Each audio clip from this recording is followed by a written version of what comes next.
Welcome students, how are you? I hope that you all are fine. Welcome to your new class. बेटा कैसे हैं आप सब लोग? आज हम अपने इंग्लिश का हमारा फर्स्ट लेक्चर है और ये हम जो है इसकी रीडिंग और इसके साथ इसकी ट्रांसलेशन जो है वो पढ़ेंगे। और सबसे पहले as per routine I am going to show you some difficult words meaning of this chapter. मैं आपको ये डिफ़िकल्ट वर्ड्स जो है ये आपकी स्क्रीन पे शो हो रहे हैं, इनको आप अपनी कॉपीज़ में नोट डाउन कर लीजिए। And dear students, these words meaning are not for learning, ये आपकी याद करने के लिए नहीं है, it is just only for your understanding. ये आपके समझने के लिए है कि जब आप रीडिंग और इसकी ट्रांसलेशन सुने तो आपको इजीली इन वर्ड्स की मीनिंग के थ्रू आपको समझ आ जाए। तो काइंडली स्टूडेंट्स, आप अपना इन वर्ड्स मीनिंग को अपनी कॉपीज़ में नोट कर लें, ये आपकी आसानी के लिए बहुत ज़रूरी है। Now after the word meanings I am going to tell you about I am giving you the brief introduction of this story. अब वर्ड्स मीनिंग के बाद मैंने आपको इस स्टोरी का जो है मुख्तसर सा तारुफ जो है वो बेटे बयान करूँगी। ये स्टोरी जो है ये बेसिकली बर्मा में पेश आई, बर्मा के जंगलात में। और and this story is just like an autobiography. Autobiography means कि कोई शख्स अपनी ज़िंदगी की कहानी जो है वो उसको अपने लफ्ज़ों में ख़ुद बयान कर रहा है। और ये बर्मी आदमी जो है ये वहाँ पे उस वक़्त अंग्रेज़ जो थे वो हुक्मरान थे और ये उन हुक्मरानों में से एक का मातहत था।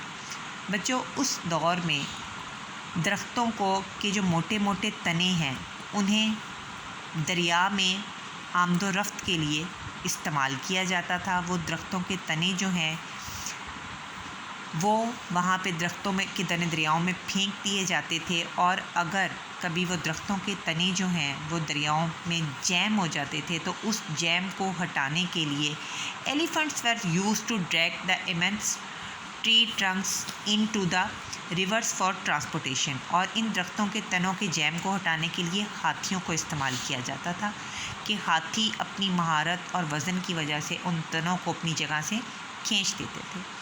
तो बेटा ये इंसान अपनी ज़िंदगी का एक वाक़या बयान करता है कि एक दफ़ा जब दरख्तों में एक ऐसा जैम जो है दरख्तों का जैम दरिया में लग गया तो उस वक़्त का हुक्मरान जिसका नाम मैके था, an English overseer who's name was मैके, वो जो था वो एक तुंदखू मिजाज का आदमी था, यानी उसका मिजाज खुशगवार नहीं था। वो उस वक़्त वहाँ पे हुक्मरान था। उसने अपने इस मातहत को ये हुक्म जारी किया कि वो अपने हाथियों में से किसी एक हाथी को उस जैम को हटाने के लिए वहाँ पर भेजे।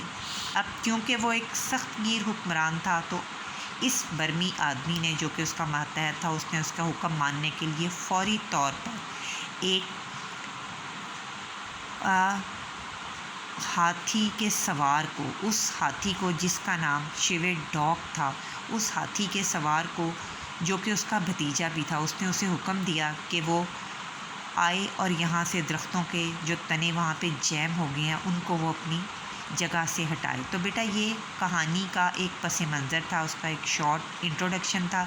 बेसिकली अब इस कहानी का आगाज़ जो है वहाँ से होता है जहाँ इस वाक़ये के दौरान हाथी को चलाने वाला यानी उसका महावत जो है वो इस हुक्म को पूरा करने में उसकी मौत वाक़या हो जाती है।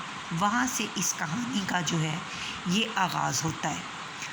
Now dear students, I am going to translate the paragraphs. Basically this story is consist of 8 paragraphs from which I am going to translate only 4. बेटा ये कहानी जो है ये 8 पैराग्राफ्स पे मुश्तमिल है, जिनमें से आज हम सिर्फ 4 को मुख्तसरन तौर पर इसकी ट्रांसलेशन जो है वो उसको देखेंगे। Now pay attention to the lecture.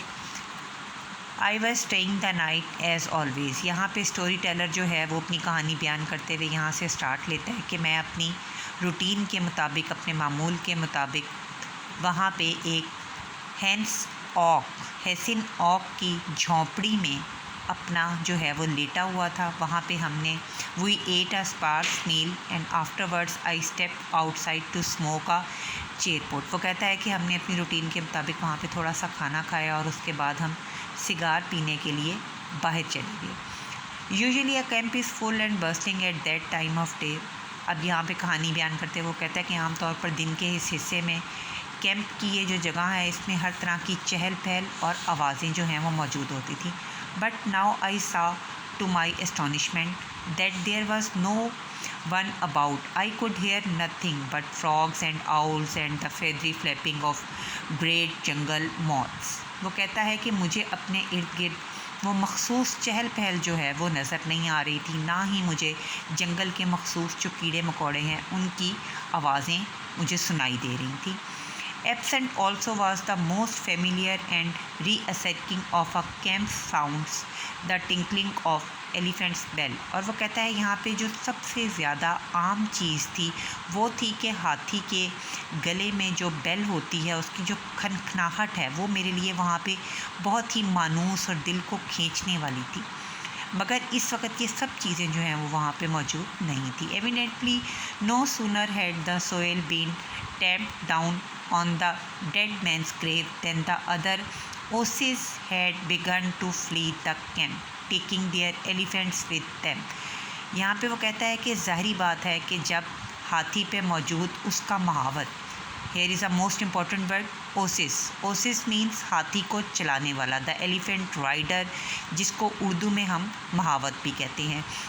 उसने कहा कि एक हाथी को चलाने वाला महावत जब उसकी मौत हो गई तो उसके बाद जो दूसरे कैंप में मौजूद हाथियों को चलाने वाले महावत थे उन्होंने अपने हाथियों को वहाँ से लेके भागना शुरू कर दिया. बिगन टू फ्ली, कैंप से भागना शुरू कर दिया.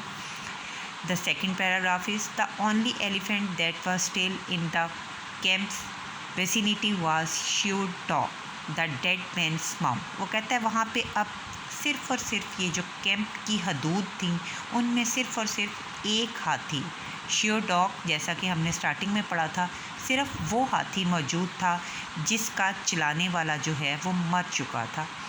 द हेसिन ऑक had taken charge of his nephew's riderless elephant after the accident. वो कहता है कि हेसिन ऑक जो वहाँ का निगरान था, ये हाथी जो है इसका जो महावत था वो उसका भतीजा था और उसके मरने के बाद उसने इस हाथी का चार्ज उसने खुद ले लिया उस वाक़े के बाद.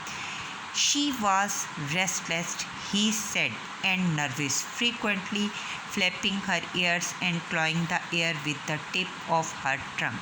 बेसिकली ये हाथी नहीं, एक हत्ती थी जिसकी कैफियत बयान करते वो ये कहता है कि वो जो हत्ती हैं अपने महावत के मर जाने के बाद बहुत थकी हुई थी. उसने कहा क्योंकि वो अपने कानों को बार बार हिला रही थी और हवा में जो है वो उनको लहरा रही थी.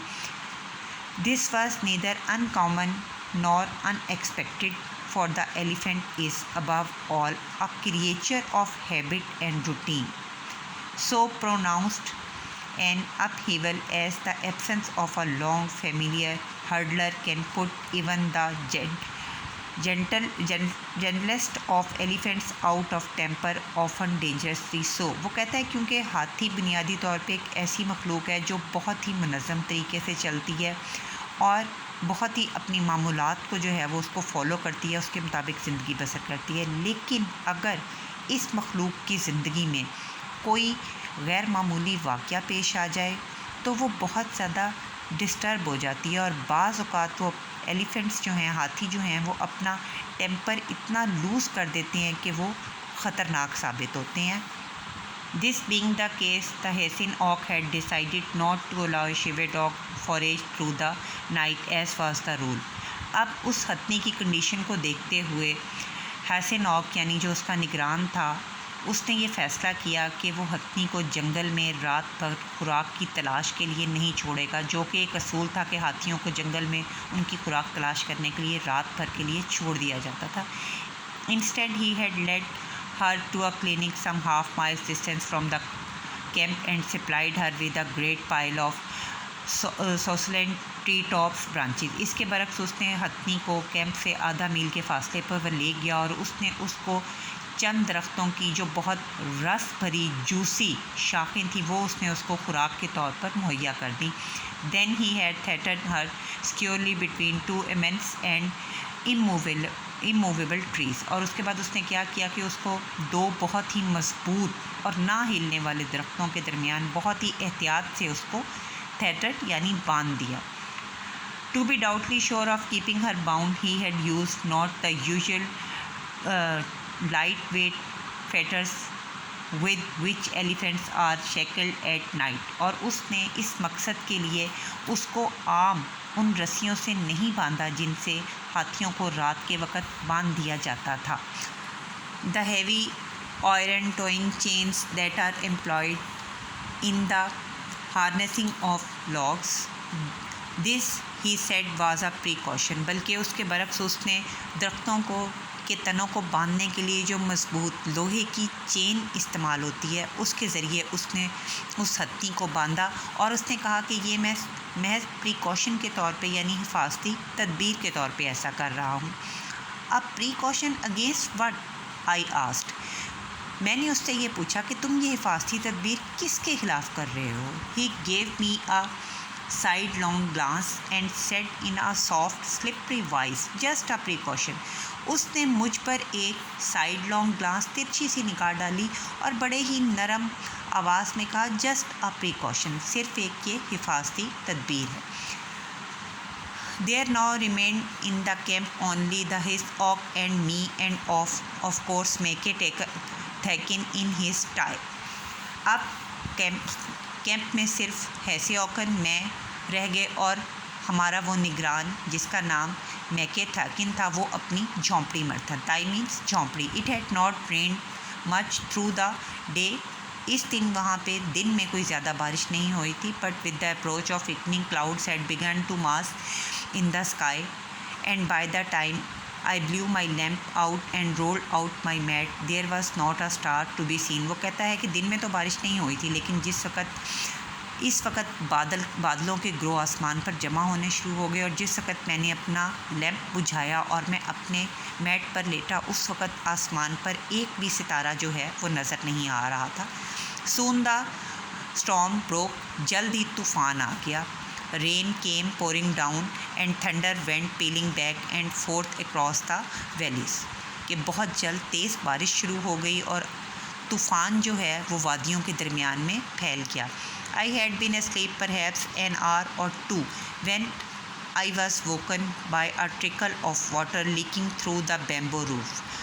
मुझे सोए हुए अभी शायद 1 घंटा या 2 हुए थे जब मेरे जो कैंप की छत है, बैम्बू रूफ तनों से बनी हुई जो छत है, उसमें से पानी ने एक लकीर की सूरत में बहना शुरू कर दिया, जिसकी वजह से जो है वो मेरी आँख खुल गई। बेटा आज के लिए इतना ही, यहाँ पे आप जो है वो मार्क कर लें। हमने इतना ही किया और इसको दोबारा ध्यान से रीड आउट कीजिएगा ताकि आपको दोबारा ट्रांसलेशन करने में कोई प्रॉब्लम पेश ना आए।